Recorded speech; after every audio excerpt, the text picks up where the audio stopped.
그 후에 바울이 아덴을 떠나 고린도에 이르러 아굴라라 하는 본도에서 난 유대인 한 사람을 만나니 글라우디오가 모든 유대인들을 명하여 로마에서 떠나라 한 고로 그가 그 안에 브리스길라와 함께 이달리아로부터 새로 온지라.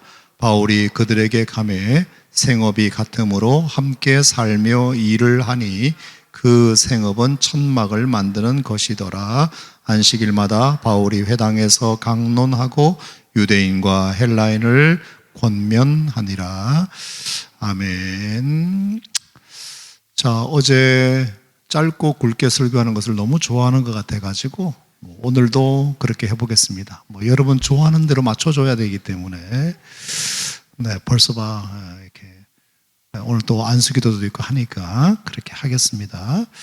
자, 교육은 복습이기 때문에 우리 복습을 한번 1차 전도 여행부터 다시 한번 해볼까요? 그래도 사도행전 공부했는데 전도 여행이 대충 어떻게는 된다는 것은 여러분이 좀 인지하고 있으면 좋을 것 같아서 하도 듣다 보면 이제 외워질 수 있으리라 생각해요. 아주 생소한 지명이긴 하지만 그래도 여러분들이 좀 이렇게 들어보시면 이제 익숙해지리라 생각합니다. 자, 1차 전도여행부터 한번 가보겠습니다. 출발지가 어디였다? 수리아 안디옥이죠. 그래서 항구 도시인 실루기아에 내려가 가지고 배를 타고 어디로 갔어요? 구브로 섬으로 갑니다. 구브로 섬에 살라미라는 항구에 도착을 해가지고 복음을 전한 다음에 해안도로를 따라서 그 구브로 섬의 수도인 파포스라는 곳으로 가서 거기서 총독인 그 구브로 섬의 대빵 총독인 서기오 바울을 전도합니다. 예수를 믿게 돼요. 물론 그 박수 엘루마라는 마술사가 좀 해코지를 하긴 했지만 걔를 그냥 또 얼마 동안 맹인을 만드는 바람에 예수님의 능력이, 하나님의 능력이 나타나서 서기오 바울이 믿게 됩니다. 구브로로 이렇게 처음 전도하게 된 것은 바나바의 고향이기 때문에 이 좋은 복음을 내 고향 사람들에게 먼저 좀 전해줬으면 좋겠다. 그래서 바울이 오케이 해서 갔겠죠. 사실은 복음은 그런 것 같아요. 복음이 너무 좋은 거라면 어디 아프리카에서 선교하러 가기 전에 사실은 내 주변에 가장 사랑하는 사람부터 먼저 하는 것이 저는 맞다고 생각이 들어요. 그래서 가족 전도가 어렵기는 하지만 그래도 가장 좋은 것은 가까운 사람에게 먼저 주고 싶어 하는 것은 당연하듯이 복음이 정말 선물이라고 한다면 이런 바나바와 같은 생각을 가져야 되지 않겠는가 생각하고 서기오 바울 역시도 마찬가지로 그가 예수를 믿고 보니까 너무 좋아서 바울 선생한테 부탁을 한 거죠. 자기 고향이 어디다? 비시디아 안디옥이니까 우리 고향에 가서 다른 스케줄이 없으시면 우리 고향에 가서 말씀을 전해줄 수 있겠냐? 오케이. 그래가지고 이제 배를 타고 밤빌리아 버가라는 항구에 갔는데 마가 요한은 엄마 보고 싶다고 이제 갔죠. 그리고 나서 이제 비시디아 안디옥으로 올라갔는데 여기가 이제 특별히 부탁받고 온 거기 때문에 이제 바울은 나름 메시지를 준비해 가지고 엄청 길게 설교를 했어요. 내가 봐도 좀 설교가 길긴 길어. 근데 그만큼 이제 마음을 다해서 복음을 전하려고 애썼겠죠. 그죠? 그랬더니 이제 믿는 사람은 있고 믿는 사람도 있지만 안 믿는 사람도 있는 거예요. 시기하고 질투하고 비방하고 욕하는 사람도 있고 항상 그런 것 같아요. 여러분도 전도를 해서 나가보면 알지만 꼭 아유 수고하십니다 이런 사람도 있지만 또 그렇지 못한 사람도 있고 참 그래요. 좋은 것을 주려고 해도 그것을 고맙게 받는 사람이 있는가 하면 그렇지 못한 사람은 예나 지금이나 있는 것 같습니다. 그래서 결국은 쫓겨가지고 이고니온으로 갔다 그랬죠. 근데 쫓겨났지만 이고니온에서도 유대인의 회당에 들어가서 유대인들에게 복음을 여전히 전했다는 게 첫 번째 감동이었어요. 저는 참 그게 감동이었어요. 발에 티끌을 떨어버리고 먼지를 떨어버리고 비시디아 안디옥을 나왔음에도 불구하고 여전히 유대인을 또 상대하고 유대인의 회당에 또 들어가서 그들을 대상으로 복음을 전한다는 것은 정말 바울의 대단한 용기, 한 번도 상처받지 않은 것처럼 다시 사랑하기. 제가 그 말씀 드렸죠. 자, 그런데 거기서도 또 이제 쫓겨난 거예요. 쫓겨나가지고 루스라로 루스드라로 갔는데, 이 루스드라는 유대인 회당이 없었던 곳이에요. 아주 시골 동네라 가지고 회당도 없고 유대인도 별로 없어서 길거리에서 그냥 말씀을 오가는 사람에게 전했더니 사람들이 다 바빠서 잘 안 들어. 근데 누가 들었다? 나면서부터 못 걷게 된 사람 하나가 유심히 그걸 듣더니 구원받을 만한 믿음이 생겨가지고, 그래서 그 아이가 벌떡 일어나는 놀라운 기적이 일어났어요. 그래서 루스드라가 발칵 뒤집힙니다. 관심도 없던 사람들이 갑자기 모여가지고 또 너무 과하게 반응을 해요. 팬덤 현상이 생겨가지고 그냥 그 바울과 바나바를 제우스 신이 나타났다, 헤르메스 신이 나타났다 막 이러면서 그리스 신화에 나오는 신처럼 대해주는 거예요. 그래서 그건 아니잖아. 그래서 그러지 말라고, 우리는 사람이라고 뭐 그렇게 이제 할 정도였는데, 여기서 또 비시디 안디옥과 이고니온에서 합세해서 원정 박해대가 와가지고 또 루스드라에 와서 그 바울을 거의 거반 죽입니다. 거반 죽여요. 루스드라 사람들이 정말 기도해서 간호해가지고 겨우 살아났어요. 그래서 있을 수가 없어서 더베로 오게 되었습니다. 자, 여기서도 이제 복음을 전하고 이제 어디로 가지? 그래서 수리아 안디옥으로 돌아가려면 가까운 길로 갈 수 있지만 도대체가 바울과 바나바가 무슨 정신이 있는지 다시 거꾸로 돌아갑니다. 자기를 쫓아내었던, 핍박했던, 상처가 있는, 트라우마가 있는 그 사람들 그 지역으로 다시 돌아갑니다. 여러분, 군대 갔다 온 사람들은 아시겠지만 너무 지긋지긋한 군대 생각하면 군대를 향하여 오줌도 안 눈다 그러잖아요. 그만큼 상처가 있으면 아주 가까이 가기도 싫어요. 보고 싶지도 않아요. 그런데 바울과 바나바가 무슨 정신으로 이런 얘기를 했을까? 한 번도 상처받지 않은 것처럼 다시 사랑하기, 한 번도 거절당하지 않은 것처럼 다시 기도하기, 한 번도 넘어지지 않은 사람처럼 다시 도전하기, 이게 사도행전의 정신이에요. 아멘입니까? 저는 여러분들에게 한두 번 넘어졌다고 해서 포기하지 말고, 한두 번 거절당했다고 해서 기도를 그만두지 말고, 한두 번 상처받았다고 해서 그냥 다시는 안 볼란다 하지 말고, 우리가 한 번 더 도전한다면, 여러분, 저 사람들은 어떤 마음이 들었겠습니까? 자기들 쫓아보낸 그 미안함이 있는 차에 다시는 안 올 줄 알았는데 어라? 바울과 바나바가 다시 오는 모습을 보고 무슨 생각을 했을까? 세상에, 우리하고는 다른 사람이네. 우리하고는 다른 사람이네. 오, 이 사람들 달리 보였네. 그 고비를 우리가 넘어야 돼. 그 고비를 넘어야 사람들에게 감동을 줄 수 있습니다. 감동을 줄 수 있어요. 저는 바울이 이렇게 할 수 있었던 비결은, 그래서 이제 1차 전도여행이 끝났는데, 저는 이렇게 할 수 있었던 비결은 바울에게서 나오는 동기라고 저는 생각하지 않고요. 바울도 그런 사랑을 받아봤기 때문이에요. 정말 스데반 집사님을 그렇게 돌로 쳐 죽이는 모습을 보고도 마땅히 여겼던 못된 사울이었잖아요. 그것도 모자라가지고 다메섹에 있는 예수 믿는 사람들을 잡아가두기 위해서 또 원정 갔던 사람들이잖아요. 근데 예수님께서 다메섹 도상에서 자기를 만나주셨잖아요. 그죠? 그리고 또 아라비아에서 또 뭐 다소에서 13년 가까이 은둔 생활할 때 그냥 자기는 잊혀진 사람이었어요. 이제는 거의 잊혀진 사람이었습니다. 근데 바나바가 자기를 기억해서 또 찾아와가지고 삼고초려해서 우리 같이 사역합시다.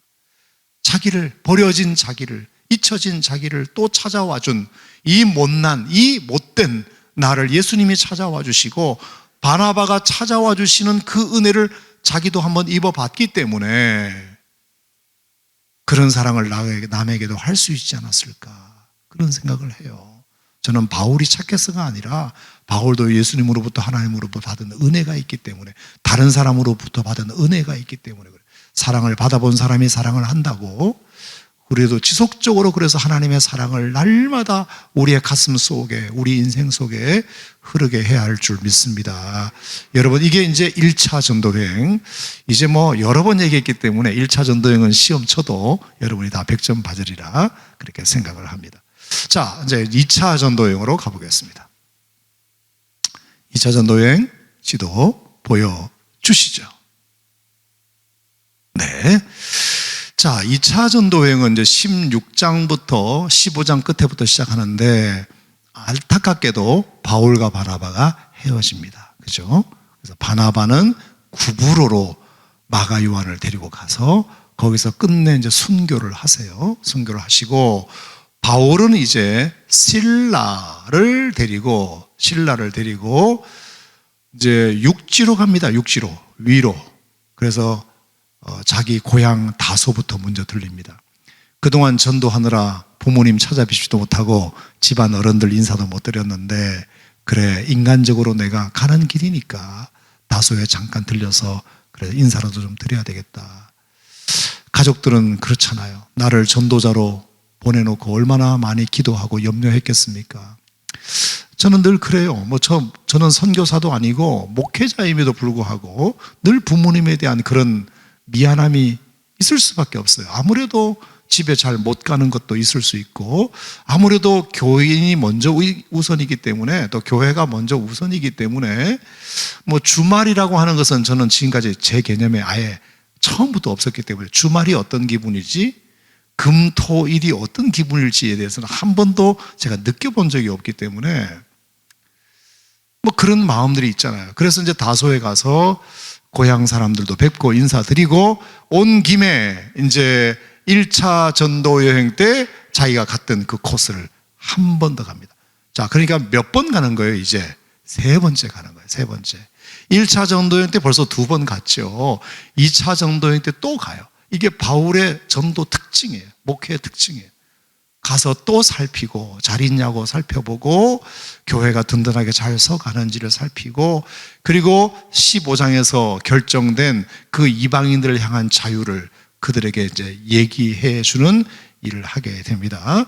자, 재밌는 것은 이 루스드라에서 어제 잠깐 말씀드렸죠. 루스드라에서 디모데라는 제자를 이제 동행자로 얻게 되었다는 말씀드렸어요. 1차 전도 여행 때 아마 그 어머니와 디모데가 예수를 믿었나 봐요. 그래서 다시 돌아왔을 때는 이 디모데가 더 훌륭하게 커가지고 아예 바울 전도대의 일원이 되기로 결단하게 됩니다. 앞으로 이 디모데는 굉장히 중요한 바울의 동력자가 되고요. 바울의 정말 영적으로 낳은 자기 아들처럼 이렇게 쓰임받게 되고 나중에 에베소의 2대 담임 목사가 디모데였잖아요. 자기가 그래서 에베소 교회를 물려주게 되죠. 디모데가 죽고 나서는 이제 사도 요한이 3대 담임 목사를 하게 되지만 자, 그렇게 해서 디모데라는 정말 훌륭한 똑똑한 젊은이 한 사람을 이제 얻게 됩니다. 자, 비시디 안디옥까지 왔어요. 그 다음에 이제 뭘 해야 되지? 어디로 가야 되지? 아무 계획이 없어. 목적 자체가 1차 전도여행 때 내가 전도했던 곳을 한번 돌아볼 목적으로 왔기 때문에 임무가 다 끝났잖아. 그럼 이제 어디로 가야 되지? 그래서 생각해 보니까 아시아 에베소가 보이는 거예요. 에베소.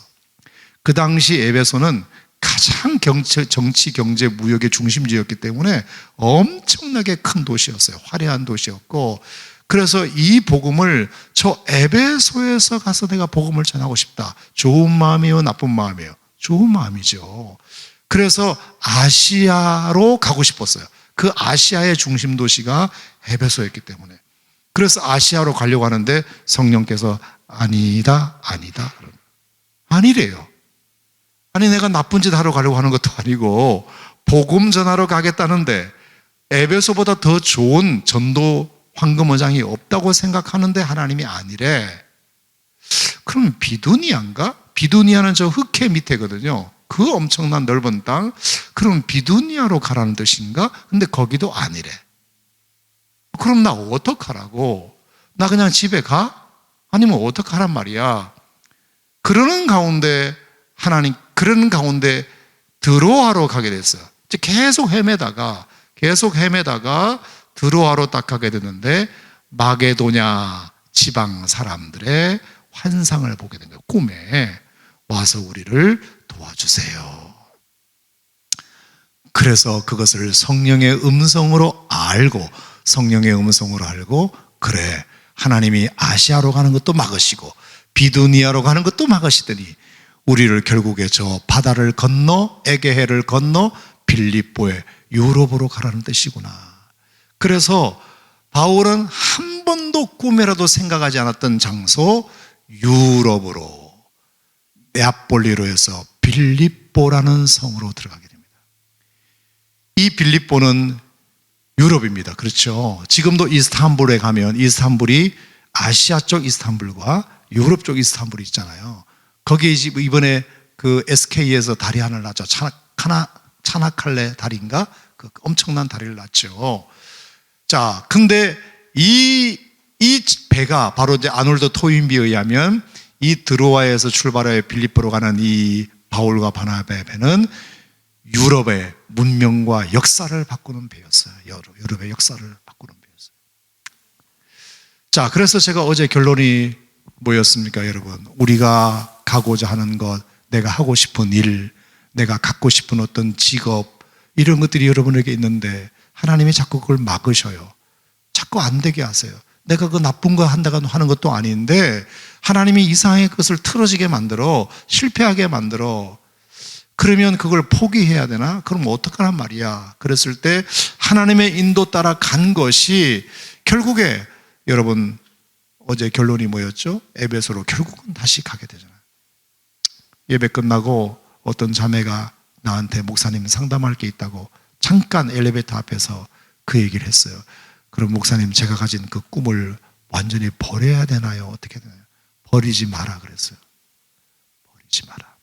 하나님께서 그 꿈도 그냥 꾸게 하신 것이 아닐 것이고 에베소로 가고 싶다는 꿈을 그냥 꾸게 하신 것이 아닐 테니까 지금 잠깐 내가 그 꿈을 이루지 못하는 것 같아도 그 꿈을 계속 간직하고 있는 한 하나님께서 돌아서 가게 하시기도 하시고 아니면 변형된 형태로 하나님께서 그 꿈을 이루시기도 하시고 어떻게든지 하나님께서 그 꿈을 기억하실 테니까 절대로 마음속에 버리지 마라 그랬어요. 고맙대요. 여러분도 혹시 여러분 마음 가운데 에베소로 가고자 하는 마음, 비두니아로 가고자 하는 마음이 꺾이고 내가 전혀 생각지도 못했던 제3의 길로 여러분을 인도하시더라 하더라도 하나님의 더 큰 뜻이 거기에 분명히 있다는 사실을 믿고 믿음으로 걸어가 보시면 하나님께서 여러분들을 어디에 도착하게 하실 건가 여러분 나중에 한번 보시기 바랍니다.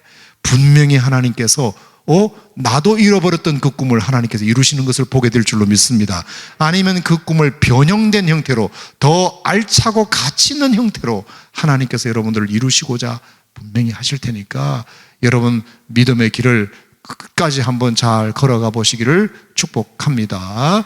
자, 그래서 이제 빌립보부터 다시 이제 설교를 해보겠는데, 자, 빌립보에서는 두 가지 일어납니다. 하나는 루디아라는 자주장사 여자가 예수 믿고 구원받게 돼가지고 그 집에서 예배를 드려요. 그게 빌립보 교회의 개척 예배였어요. 빌립보 교회가 개척되게 됩니다. 첫 교인이 루디아였어요. 그래서 빌립보 교회가 개척되는 놀라운 은혜를 하나님이 주셨어요. 근데 또 하나는 배드 뉴스도 있어요. 굿 뉴스도 있지만 배드 뉴스도 있어요. 그건 뭐죠? 귀신 들린 그 점쟁이 하나를 하도 괴롭혀가지고 귀신아 나가라 그래서 멀쩡한 사람 만들어 놨더니 그 귀신 들린 점쟁이를 이용해서 돈 벌어먹는 주인이 있었더라고. 그 주인이 자기 돈줄이 끊어졌다는 것 때문에 바울과 실라를 고발한 거예요. 고발. 그래가지고 감옥에 갇혔네. 깊은 감옥에 착고에 차여가지고 쇠사슬에 묶여서 하룻밤을 지내게 되는데 그러거나 말거나 바울과 실라는 기도하고 찬양했다. 그래서 하나님께서 옥문을 열어주셨다. 그래서 옥문이 열린 걸 보고 간수가 깜짝 놀래가지고 아이고 밤사이에 내가 꿈뻑 저는 동안 재수가 도망갔구나. 어차피 나는 죽은 몸이니까 나 자살할래. 딱 이러는데 잠깐만요. 이래가지고 우리는 아직 도망 안 갔어요. 어떻게 당신처럼 우리가 구원을 얻을 수 있사옵나이까? 그랬더니 주 예수를 믿으라. 그리하면 너와 내 집이 구원을 얻으리라. 사도행전 16장 31절과 같은 유명한 구절이 거기에서 나오게 되는데, 자, 이렇게 되니까 빌립보 성의 관리가 놀란 거예요. 자기가 그 귀신 들린 그 여종의 주인의 말만 듣고 감옥에다 가뒀지만 이렇게 풀어나는 모습을 보고 이 사람은 보통 사람이 아니고 특별히 로마 시민권자인 것을 알고 나서 우리가 잘못했네. 그러니까 얼른 좀 다른 도시로 가시라고. 여기 있다가 내가 혹시 신고가 들어가면 내 목숨이 위태할 수 있으니까 빨리 좀 이 도시를 떠나달라고 하면서 밀려서 바울과 실라는 데살로니가라는 곳으로 간다. 데살로니가로. 그래서 데살로니가로 가게 된 거예요. 자, 데살로니가에는 3주 정도 있었는데요. 3주. 몇 주? 3주 정도 있었는데 데살로니가에는 정말로 전도를 했더니 너무나 전도가 잘 됐어요. 거기에 유대인의 회당도 있어가지고 말씀을 잘 전했더니 사람들이 금방 믿고, 그래서 성경에 보면 데살로니가 1장에 보면 이런 말이 있어요. 믿음의 역사와 사랑의 수고와 소망의 인내를 인함이니.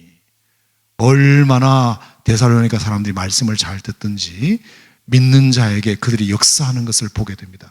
정말로 그냥 스펀지처럼 말씀을 잘 받아들이게 돼요. 그런데 꼭 유대인들이 문제예요. 또 유대인들이 시기를 해가지고 또 막 그냥 뭐 내쫓고 막 그냥 이렇게 박해가 일어났어요. 그래서 결국에 데살로니가에서 바울은 또 쫓겨나가지고 간 곳이 베레아예요. 베레아에 갔더니 얼마나 사람들이 신사적인지 성경에 보면은 베레아 사람들은 데살로니가 사람들보다 더 신사적이어서 하나님의 말씀을 받고 날마다 그러한가 하여 날마다 말씀을 깊이 상고했다. 그래서 베레아가 너무 좋았어요.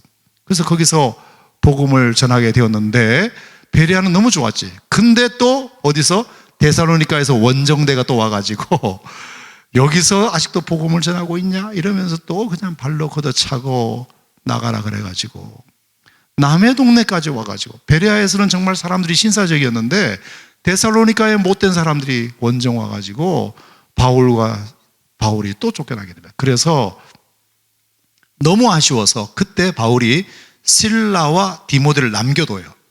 베레아에다가 남겨두고 바울 선생님만 아테네로 옵니다. 아테네. 바울 선생님만 혼자서 아테네로 와요. 실라와 디모데는 베레아에 남겨두고 옵니다. 너희들이 좀 베레아 사람들 잘 돌봐라. 나는 좀 피할 테니까. 여러분, 아테네는 어떤 도시인가요? 아테네는 철학의 도시잖아요. 그리스 철학의 중심지잖아요. 그랬더니 얼마나 철학적이고 똑똑한 사람들이 많으냐. 그래서 바울이 거기서 이제 논쟁을 합니다. 논쟁. 여러분, 논쟁해가지고는 전도가 잘 안 되는 것 같아요. 그래서 예수 믿는 사람들이 별로 없고 열매가 없어. 그래서 너무 마음도 상하고 화도 나고 이래가지고 여기는 아닌 갭이다 싶어서 다시 고린도로 옵니다. 고린도. 그래서 고린도로 오게 돼요. 자, 이 고린도 사건이 오늘 이제 제가 여러분에게 좀 드리고 싶은 내용이 여기 도착하게 되는데, 고린도에서 일어난 몇 가지 일을 여러분과 잠깐 좀 나눠보도록 하겠습니다. 자, 고린도에서 굉장히 바울의 마음을 많이 위로하는 일들이 일어나게 됩니다. 자, 첫 번째가 한번 보시겠어요? 18장 5절 보겠습니다. 18장 5절. 읽지는 않았지만 같이 읽겠습니다. 실라와 디모데가 마게도냐로부터 내려오매. 자, 실라와 디모데를 어디다 두고 왔죠, 우리가? 베레아에 두고 왔죠. 그리고 먼저 바울이 빠져나와서 아테네에 있다가 고린도에 왔는데 드디어 실라와 디모데가 왔어요. 반가워, 안 반가워? 너무 반갑지. 그래서 데살로니가 교회 어떻더냐? 제가 잘 단둘이 하고 왔습니다. 그래. 자, 여기 보니까 실라와 디모데가 마게도냐로부터 내려오매 바울이 하나님의 말씀에 붙잡혀, 이렇게 돼 있어요. 자, 그러니까 만약에 실라와 디모데가 안 왔다면 바울은 여전히 뭐가 있다? 마음이 의기소침해가지고, 왜? 아테네에서 한번 실패를 해봤거든. 아테네 사람들과 논쟁하느라 머리만 깨질 것 같아. 얼마나 사람들이 똑똑하고 말을 잘하는지, 말만 살아있고 입만 살아있는 사람들하고 너무나 많은 논쟁을 하다가 복음의 열매도 없고 지쳐서 고린도에 왔는데, 복음을 전하고 싶은 의욕이 상실되었는데 마침 누가 왔다? 실라와 디모데가 딱 오는 바람에 갑자기 바울에게 다시 발동이 걸리게 됐어요. 여러분, 저는 이 말씀을 딱 보는 순간 무슨 생각이 들었을까? 바울 같은 위대한 사도도 혼자서는 힘이 안 날 수가 있구나. 바울 같은 위대한 사도는 하나님께 기도해가지고 능력 받으면 되지, 이렇게 생각하시잖아요. 정말 여러분들은 그런 게 생각하면 안 돼요. 너무 우리를 신처럼 생각하면 안 돼. 여러분이나 나나 다 연약한 사람들이고 쓰러지고 넘어질 수밖에 없는 사람들이고, 나도 누군가의 위로가 필요한 사람이고, 나도 누군가의 격려가 필요한 사람이야. 바울도 나도 다 마찬가지예요. 그렇잖아요, 여러분? 그죠? 나 스스로의 힘으로 일어설 수 있지만, 자기주도 학습이 아니라 자기주도 신앙을 가졌으면 참 좋지만 그럴 때도 있지. 하지만 어떨 때는 너무 피곤하고 곤고하고 실망스러워서 도대체가 열심히 안 날 때가 있다고. 그래 안 그래요? 그렇다고 해줘요. 네. 맞아요. 그렇죠. 맞아요. 그럴 수가 있어요. 그러면 옆에 정말 실라와 디모데 같은 좋은 동력자가 와가지고 좋은 소식 전해주고 옆에서 좋은 동력을 해주고 마음을 알아주고 격려해주면 다시 힘을 내는 거예요. 그러니까 자기도 그렇게 못하면서 남이 그렇게 못하는 것을 핀잔 주거나 죄악시하지 말자.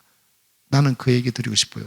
나는 오산 침례교를 목회하면서 여러분들은 어떻게 느끼실지 몰라도 저는 그래요. 저는 제 기본적인 마음은 우리가 하나님께서 우리 마음에 그런 마음을 주시고 그런 은혜를 주시고 그런 힘이 생겼을 때 하십시오. 나는 기본적으로 마음이 그래. 안 되는데 허거지로 나와가지고 하면 본인도 피곤하고 옆에 있는 사람도 피곤하고 일도 안 되고 그리고 입만 계속 나오고 이렇게 돼요. 그러니까 그럴 때는 사역을 쉬는 게 나아요. 내가 정말 여러분에게 안 할 소리긴 한데 어디 가서 그런 얘기는 하지 말고 그냥 내가 지금 드리고 싶은 얘기는 그거예요. 특히 하나님의 직장은 아니야. 직장은 여러분 돈 벌기 위해서 싫어도 나가야 돼요. 그건 맞아요. 너 가기 싫은데 이래 버리면 조금 곤란해. 그죠? 가긴 가야지. 먹고 살아야 되니까. 근데 신앙생활은 아닌 것 같아요. 봉사하는 것은 내 안에 어떤 에너지가 있어야 그게 의미가 있고 가치가 있고, 여기 뭐 돈 나오는 것도 아니고 밥 나오는 것도 아니고 단지 국수만 나올 뿐인데 이게 무슨 뭘 벌어보자고 하는 겁니까? 이건 정말 나에게 에너지가 없으면 못할 일이에요. 그죠? 그러면 실라와 디모데와 물론 하나님의 격려도 필요하고 기도로 하나님 앞에 힘을 달라는 부탁도 드려야 되지만, 그래서 함께 공동체된 여러분 형제 자매, 여러분 옆에 앞에 뒤에 앉아있는 형제 자매가 어떻게 위로해주고 격려해주느냐에 따라서 하나님의 말씀에 붙잡히기도 하고 하나님의 말씀을 놔버리기도 하고. 제가 볼 때 바울은 실라와 디모데가 오기 전에 하나님의 말씀을 놔버렸어요.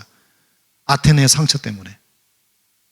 네, 마침 실라와 디모데가 와가지고 뭐라 그랬어요? 하나님의 말씀에 붙잡혀 유대인들에게 예수는 그리스도라 밝히 증언하기 시작했다. 안 하고 싶어서 안 하는 게 아닙니다. 할 수 있는 힘이 없어서 안 하는 거예요. 할 줄 몰라서 안 하는 게 아닙니다. 할 힘이 없는 겁니다. 해야 한다는 걸 몰라서 안 하는 게 아니에요. 마음속에 지금 그런 에너지가 없어서 안 하는 것뿐이에요. 그런데 그걸 자꾸 정죄하고 믿음 없다 그러고 이러면 안 돼요. 할 수 있는 힘이 생길 때까지 기다려줘야 돼요. 차라리 우리가 옆에서 격려자가 되어줘야 돼요. 실라와 디모데 같은 존재가 되어줘야 됩니다. 그러면 바울은 하나님의 말씀에 붙잡혀. 이것을 제가 이제 공부해 보니까 이제 칼 로저스가 한 말 중에 자기 실현 경향성이라고 그러더라고요. 그걸 심리학적 용어로. 인간은 누구나 자기를 실현하고자 하는 텐던시가 있대요. 경향성이 있대요. 그러니까 이래라 저래라 가르치지 않아도요, 잘 지지해주고 격려만 해주면 지가 지기를 잘 알아서 간대. 근데 자꾸 옆에서 잔소리하고 코치하고 아는 척 하니까 하기 싫대, 오히려 더. 그러니까 격려해주고 지지해주고 공감해주고 경청해주고 할 수 있도록 에너지를 주면은 알아서 다 한다는 것이 인간의 기본적인 타고난 하나님께서 우리에게 주신 성품이고 기질이다. 우리가 그것을 저는 인정합니다. 인정해요. 그러니까 그것을 우리가 좀 기억했으면 좋겠다 생각이 들고, 어쨌든 옆에 이런 동력자가 있다는 것은 어떤 두려움도 이기고 어떤 그 낭망하는 것도 이기고 그렇게 돼요. 여러분, 제가 어려서 그래서 봤는데 숲속에 말입니다. 숲속에 갔어요. 호랑이가 앞에 있어. 얼마나 두려워. 호랑이를 나 혼자 딱 앞에 나왔을 때 그 두려움의 강도를 100이라고 칩시다. 뭐라고요? 100이라고 칩시다. 근데 그 두려움이 줄어들게 하는 방법들이 몇 가지인데, 첫 번째가 뭐냐 하면 내가 총을 가지고 있을 때, 총이나 창 같은 거, 무기를 가지고 있을 때는 100이라는 두려움이 80으로 줄어든대요. 뭐라도 하나 들고 있으면. 근데 도망갈 자동차나 말이 하나 있으면 그게 60으로 줄어든대요. 100이. 내가 여차하면 도망갈 차가 있고 타고 갈 말이 있으면 그게 60으로 줄어든대요. 근데 놀라운 것은 뭔지 아세요? 나랑 옆에 같은 친구가 있으면 그게 40으로 줄어든대요. 40으로. 친구는 자동차보다 총보다도 더 강력해요. 아멘입니까? 그래서 집에 혼자 있을 때 강아지 새끼라도 하나 있으면 이게 안 두려워요. 그거 없으면 텔레비라도 켜놔. 텔레비를 켜놓고 계속 무슨 소리를 들으면 이게 두려움이 조금 사라지고 그렇게 되잖아요. 혼자 계신 분들은. 결국 그렇죠. 결국은 총도 중요하고 말도 중요하지만 사람이 중요해요. 그 사람이 우리의 100의 두려움을 절반 이하로 줄게 만드는, 그래서 동력자, 친구, 메이트 이런 건 참 중요하다는 생각이 듭니다. 다윗에게 요나단 같은 그런 친구, 정말 자기를 그렇게 때려 죽이고자 하는 그 사울의 아들이었잖아요. 그 요나단이 정말 다윗의 친구가 되어줘 가지고 그 다윗에게 있는 두려움이나 이런 것들을 이길 수 있게 만들어준 것도 있고, 사드락과 메삭과 아벳노고 같은 경우도 느부갓네살 왕이 만든 금신상에게 절하냐 마냐 했을 때, 여러분 봐봐요. 저는 제 생각에 사드락 혼자 있었다면 어땠을까? 사드락 혼자서 전부 다 절하는데 혼자서 딱 서 있기가 이게 보통 용기가 아니잖아요. 근데 누가 있다? 메삭과 아벳노고가 같이, 셋이서 같이 우리 절 못해. 너도 그렇게 생각해? 나도 그렇게 생각했어. 그럼 우리 이 일을 통해서라도 신앙 고백을 하자. 그러니까 훨씬 더 용기가 생기는 거지, 혼자서 하려면 힘들어. 사드락과 메삭과 아벳노고가 셋 정도가 되니까 얘들이 힘이 탁 생겨가지고, 그래 우리 죽을 땐 죽더라도 저 금신상에게 절하면 안 되지. 그래 너도 그렇게 생각해? 나도 그렇게 생각했었어. 너도 그렇게 생각했네? 그럼 나도 그렇게 생각해. 그럼 우리 그렇게 하자. 저 풀무불에 던져질지라도 우리가 신앙을 고백하고 당당하게 하나님 앞에 가자. 이 고백이 삼겹줄처럼 세 친구가 딱 의견이 하나가 되었기 때문에 그 수천 수백만 명이, 수백 명이 그 권력자 앞에서 어느 누구도 거기에 찍소리도 못하는 상황이지만 옆에 뜻을 같이 하는 동력자가 있었기 까닭에, 아멘, 아멘. 그러니까 용기가 생기는 거예요. 그래서 고개를 탁 들고, 그리 아니하실지라도 우리는 왕이 세우신 금생에 절하지 않을 줄을 아옵소서. 이렇게. 실라와 디모데, 너무너무 중요한 저는 포인트라고 저는 생각해서 이 말씀을 좀 드립니다.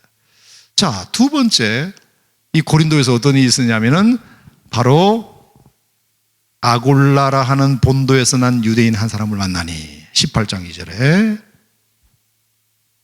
그가 그 아내와 브리스길라와 함께 이탈리아로부터 새로 온지라, 이렇게 되어 있어요. 자, 여기도 동력자 얘기를 하죠. 자, 여기에 브리스길라와 아골라와 브리스길라 부부가 등장하게 되는데, 이 고린도에서 이 부부를 바울이 만나게 됩니다. 만나게 돼요. 자, 이 사람들은 어떤 사람들이냐면, 신부는 유대인인데 태어난 것은 본도, 산 곳은 로마였어요. 로마. 그죠? 신부는 유대인이고 태어난 것은 본도에서 태어나고 살던 곳은 로마에서 살았는데, 글라우디오라는 황제가 뭔 일이 있었어요. 유대인들을 되게 미워하는 어떤 사건이 있어가지고 유대인들 추방 명령을 내렸어요. 그래서 로마에서도 다 나가라. 그리고 로마의 큰 도시에서 다 나가라. 그래서 어제 제가 잠깐 말씀을 드렸는지 모르겠지만 빌립보가 엄청 큰 성이거든요. 근데 유대인의 회당이 없었다 그랬잖아요. 유대인의 회당이 없었던 이유는 빌립보에서도 나가라 그런 거예요. 그래서 회당이 없어가지고 넷가에서 기도하는 여인들 중에서 루디아를 만난 거거든요. 글라우디오가 칙령을 내려가지고 유대인들 다 나가 이렇게 된 거예요. 그래서 열심히 돈 벌고 사업하다가 천막을 만들어서 사업을 하다가 이 사람들이 쫓겨서 온 곳이 고린도였어요. 그러니까 얼마나 원망스러웠을까. 사업 잘 하다가 글라우디오 칙령에 의해서 유대인들 추방 명령을 따라 오다가 온 것이 그리스 가장 최남단 고린도까지 도착하게 되었어요. 한편 바울도 마찬가지예요. 바울도 2차 전도행을 쭉 오다가 비시디아 안디옥에서부터 틀어지기 시작했어. 에베소로 가려고 해도 못 가게 하더니 비디우니아로 가게도 하도 못 가게 하더니 결국은 하나님이 빌립보로 보내시네. 빌립보에서 좀 괜찮나 싶었더니 쫓겨나서 데살로니가로 왔네. 괜찮다 싶었더니 또 쫓겨나가지고 베레아로 왔네. 베레아에서 좀 괜찮다 싶었더니 또 쫓겨나가지고 아덴으로 왔네. 아덴에서 좀 해보려고 하니까 너무 막 머리 아플 정도로 논쟁이 심해가지고 스트레스 받아가지고 고린도까지 왔네. 자, 여기에 지금 모여있는 이 두 쌍이 바울이나 이 사람들도 자기가 원하는 대로 온 게 아니에요. 그냥 어떻게 하다 보니까 밀려서 여기까지 왔고, 브리스길라와 아굴라도 원래는 로마에서 장사하던 잘 나가는 천막 만드는 사람이었는데 글라우디오 칙령에 의해서 유대인들을 갑자기 추방하는 바람에 사업 터전 다 잃어버리고 갑자기 쫓겨나서 멀리 해서 고린도까지 왔어요. 그 쫓겨난 두 사람이 만난 거예요. 얼마나 신세가 한탄스럽겠습니까? 다 원하지 않는 곳까지 왔어요. 원하지 않는 곳으로 왔어요. 근데 어떻게 친구가 되었느냐? 생업이 같음으로. 3절에 보니까 생업이 같음으로 천막을 만드는 직업이 같아서 동업을 하게 됩니다. 그래서 함께 살면서 일을 하게 되었어요. 일을 하게 되었어요.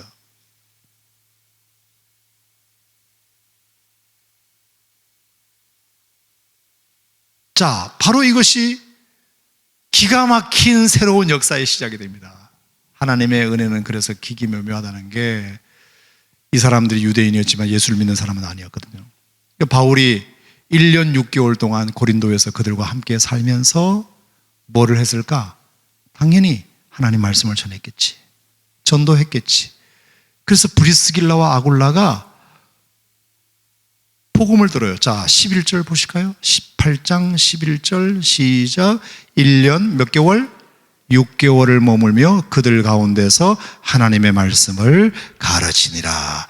1년 6개월 동안 제자 훈련을 확실하게 시켰어요. 낮에는 일하고 저녁에는 말씀 가르치고, 서로가 다 쫓겨나서 우리가 다 여기 올 군번이 아니었지만 내가 지금 여기 고린도까지 왜 왔는가?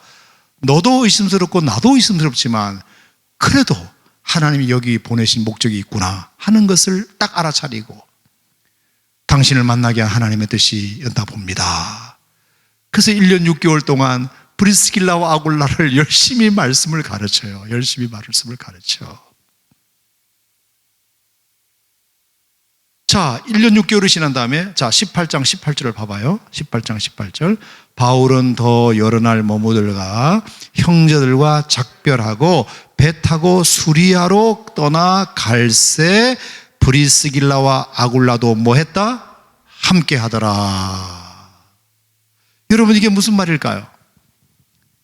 1년 6개월 정도 말씀을 가르치고 나서 브리스길라 아굴라 나 이제 돌아가야 될 것 같아. 나 이제 수리아 안디옥 교회로 돌아갈 때가 됐어. 나 와도 너무 멀리 왔어. 나 원래는 비시디아 안디옥까지만 가려고 그랬거든.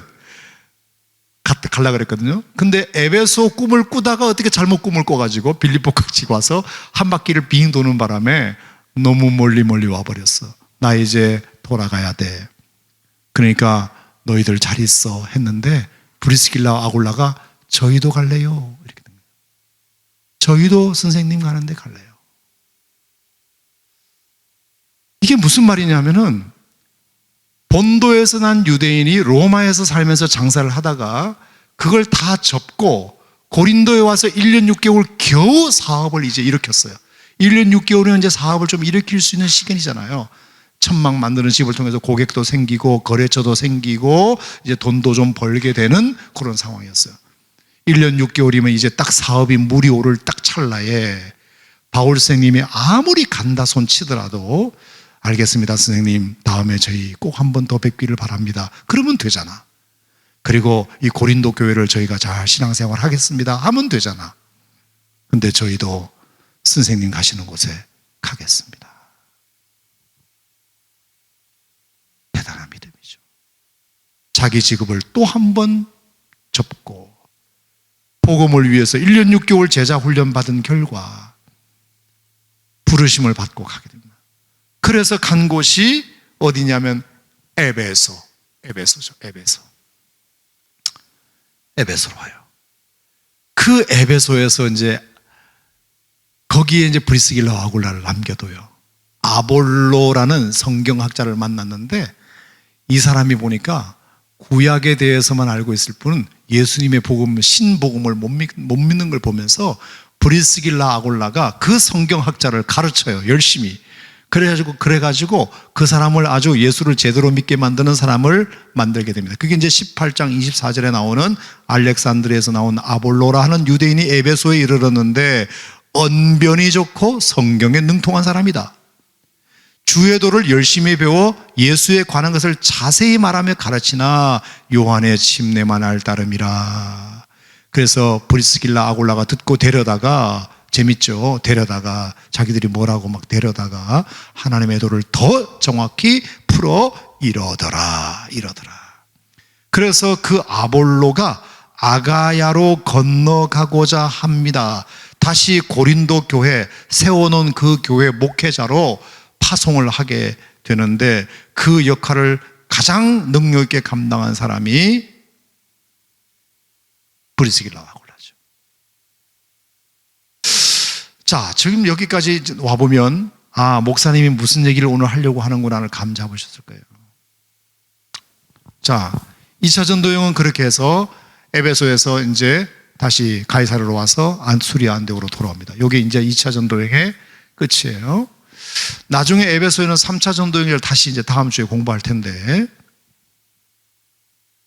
여기까지 보면 결국 하나님의 역사라고 하는 것은 어제 내용과도 비슷한 내용이지만 내가 원하지 않는 곳으로 왔다. 내가 밀려서 여기까지 왔다. 등 떠밀려가지고 내가 선택해서 온 곳이 아니다. 어떻게 하다 보니까 내가 지금 여기 앉아 있다. 그런 분도 계실 수 있어요. 나는 오산, 대한민국에 오산이 있는지도 몰랐어요. 오산이 어디 있는지도 몰랐어요. 근데 난 지금 오산에서 지금 17년을 살고 있어요. 17년을. 여러분들도 아마 오산이 고향이 아니신 분들이 더러 계실 거예요. 어떻게 하다가 여기까지 오셨는지는 모르겠어요. 다 사연이 있겠죠.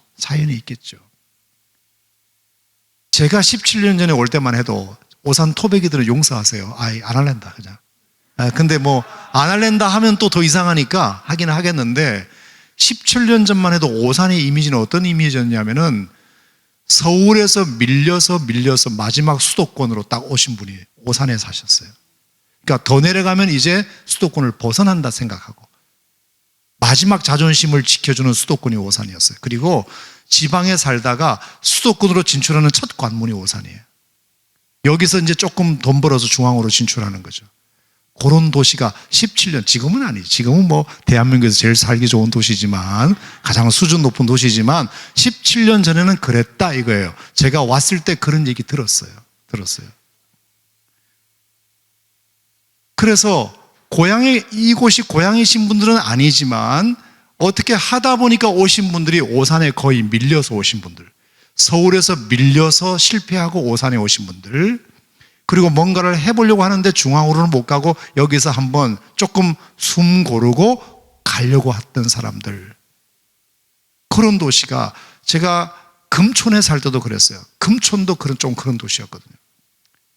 그러니까 서울의 이 변두리 지역에 있는 위성도시 같은 도시는 약간 그런 성향이 좀 있었다고 봐요. 옛날에 그랬다 쳐요. 오산은 지금 뭐 강남보다도 더 아주 참 좋은 그 도시라는 것은 제가 인정하지만, 아무튼 그렇게 해서 밀려서 브리스길라와 아굴라도 밀려서 왔고, 바울도 밀려서 왔고, 도대체 내가 선택하지 않는 땅에 도착했는데 무슨 의미가 있을까? 의미가 있더라고요. 브리스길라와 아굴라를 만났고, 브리스길라와 아굴라는 바울을 만났고, 아멘. 그래서 복음의 좋은 동력자를 얻게 되어서 에베소 교회를 맡기고, 그를 통하여 고린도 교회를 맡길 수 있는 3차 전도여행에서 다시 올 때까지 충성스럽게 브리스길라와 아굴라가 에베소 교회를 섬깁니다. 그리고 브리스길라와 아굴라가 가르친 그 아볼로는 고린도에서 고린도를 섬겨요.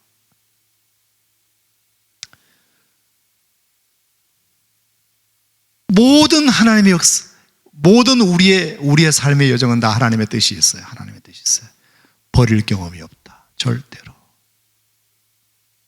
하나님의 인도하십니다. 우리가 그것을 마음으로 믿는 게 중요해요. 내가 선택해서 온 곳은 아니라 할지라도, 내가 어떻게 하다가 밀려서 왔다 하더라도 여기에 내가 알지 못하는 하나님의 계획하심이 있다 라고 생각하고 눈을 한번 떠봐요. 그러면 여러분 앞에 보이는 사람이 좋은 사람이고 보이고 의미 있는 사람이 보일 거예요. 내가 오늘 만나는 사람, 내가 지금 교제하는 사람, 나랑 관계하는 사람이 하나님이 나를 여기로 밀려오지 않게 하셨으면 못 만날 사람들이었는데, 아니 밀려왔지만 어쩌면 하나님께서 나에게 최고의 선택을 주시려고 하나님이 나를 밀려오는 분위기로 나를 만드셨지만, 생각해보면 건 하나님의 인도하심이었다. 저는 그렇게 생각합니다. 수년 전에 복지관 직원 한 명이 그런 간증하는 것을 제가 이제 듣게 되었어요. 금요일 날 11시까지 야근을 했대, 복지관 직원이. 토요일 아침에 행사가 있어가지고 11시까지 야근을 했는데, 오늘 철야 기도 가야 돼 말아야 돼? 그랬대. 11시부터 이제 철야 기도가 시작되는데 새벽 1시까지 철야 기도를 그 교회는 한대요. 그러니까 11시까지 너무 피곤하니까 내일 새벽에 또 아침 일찍 나와야 되니까 가야 돼 말아야 돼? 하고 이제 부인한테는 전화를 해놓고, 내가 11시까지 오늘 야근이다. 내가 철야 못 갈 수도 있으니까 당신 알아서 해라. 그리고 나서 이제 원래는 이제 교회에서 이렇게 만나서 가거나 아니면 집에 일찍 도착해서 애들 데리고 차 운전해서 철야를 같이 갔는데, 그날은 야근이 늦게 끝났기 때문에 나 못 갈 수도 있으니까 당신 알아서 해라 하고 있는데 찜찜하더래. 집에 그냥 들어가기가. 그래서 오늘 그냥 이럴수록 더 기도하고 가야지. 그래서 뚫레 11시 야근하고 교회 왔대요. 그러니까 부인이 와 있더래, 거기에 애들하고. 여보 어떻게 왔어? 내가 차도 운전 안 해줬는데. 그랬더니 부인도 여보는 어떻게 왔어? 야근 11시까지 하고 피곤해서 오늘 안 올 줄 알았더니.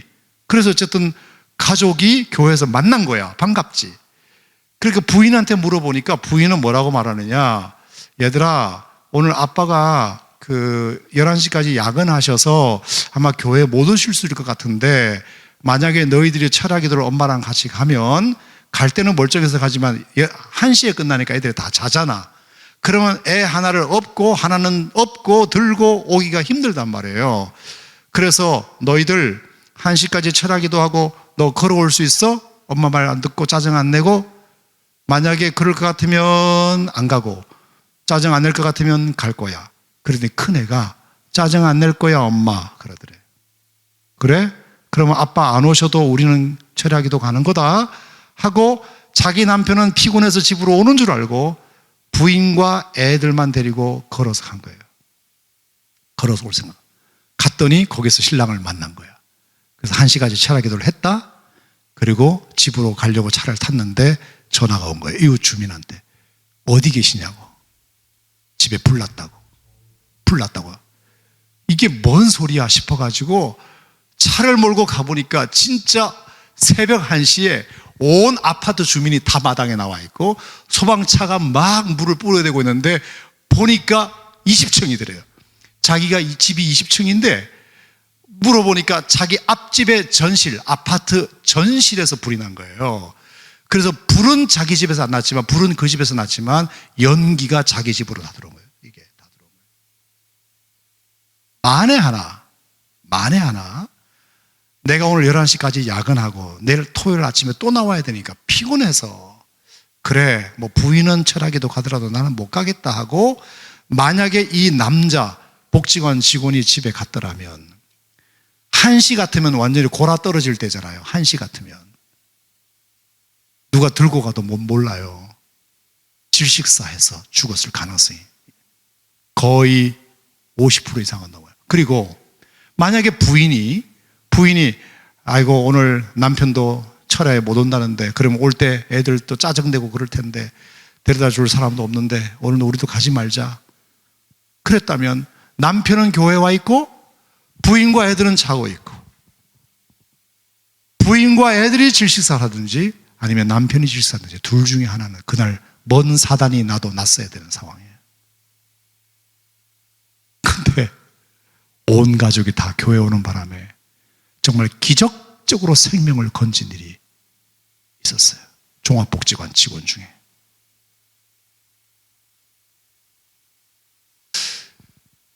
모든 우리의 인생이 다 그럴 수는 없겠지만 저는 우리에게 기본적인 이런 믿음이 필요하다고 봐요. 우리가 무엇을 선택하든지 간에 이것이 잘못된 선택으로 보일 수도 있고 내가 원하지 않는 선택일 수도 있고, 하지만 여기에도 뭔가 하나님의 뜻이 있을 것이고 하나님의 계획이 있을 거라고 믿고, 제가 예수전도단에서 훈련받으면서 배웠던 것 중에 하나가 바로 그것이기도 해요. 어떤 과정으로 내가 여기에 왔든지 그걸 따지지 말고 지금 여기에 here and now에 하나님의 뜻이 있다고 믿자. 우리가 믿자. 잘못된 선택이었네, 뭐 어떤 선택이었네 이러면 너무 괴로우니까, 내가 잘된 선택이든 잘못된 선택이든 내가 지금 여기 와 있는 건 사실이잖아. 내가 지금 여기 있는 거잖아. 그러면 여기서부터 다시 미래를 바라보고 하나님의 무슨 뜻이 있을까를 생각해 보는 것이 정신적으로도 건강할 뿐만 아니라 그게 맞대, 사실은. 여러분 그렇게 바라보면 하나님께서 여러분들의 삶을 정말 더 아름답고 더 멋지게 그렇게 인도하시지 않겠는가. 2차 전도여행을 끝내면서 2차 전도여행의 스토리는 그냥 그런 스토리이다 생각이 들어요. 어제 얘기도 마찬가지고 오늘 얘기도 마찬가지고, 저는 이게 사도행전의 정신이기도 하고, 1차 전도여행의 정신은 한 번도 뭐뭐하지 않은 것처럼, 한 번도 뭐뭐하지 않은 것, 다시 뭐뭐하기, 이게 1차 전도여행의 사도행전의 정신이라고 한다면, 2차 전도여행이 주는 교훈은, 사도행전의 정신은 내 선택이 아니었을지라도, 내가 원하는 바가 아니었을지라도, 내가 지금 여기에 와 있는 이상 하나님의 선하신 계획이 있다고 믿고 눈을 바로 뜨면 내 앞에 있는 어떤 한 사람이 귀해 보이고 내가 지금 하고 있는 일이 소중해 보이고, 아멘. 다 그 모든 사람들이 소중해 보이고 귀하게 보이는데 내가 여기에 괜히 왔다고 생각하면 수많은 소중한 것들이 그냥 흘러 지나가는 수가 있어요. 모든 경험을 다 무시해버리고 지금 내게 중요한 사람이 있음에도 불구하고 중요하지 않은 것처럼, 내가 원래 만나고 싶은 사람이 아니었어 라고 그냥 쉽게 넘겨버리는, 이래서 정말 하나님의 역사를 경험할 수 있는 수많은 순간들을 놓칠 수밖에 없다는 것을 제가 꼭 말씀드리고 싶고요. 여러분 반 이상이 다 오산에 살고 싶어서 살고 싶은 사람이 아니고 어떻게 하다 보니 여기까지 저나 여러분이나 다 온 사람들이라고 한다면 하나님께서 당신이 분명히 이곳에 보내신 뜻이 있을 것이고, 여러분의 실패까지도 쓰시는 하나님, 여러분의 허물까지도 쓰시는 하나님, 심지어 죄로 인한 결과까지도 하나님의 쓰신다고 저는 믿으시고, 분명히 하나님의 선하신 인도하심을 믿고 그분을 바라보고 의지하고 나아가는 여러분이 되신다면 저는 반드시 하나님께서 여러분들을 더 선하고 복된 길로 인도하시리라 믿습니다.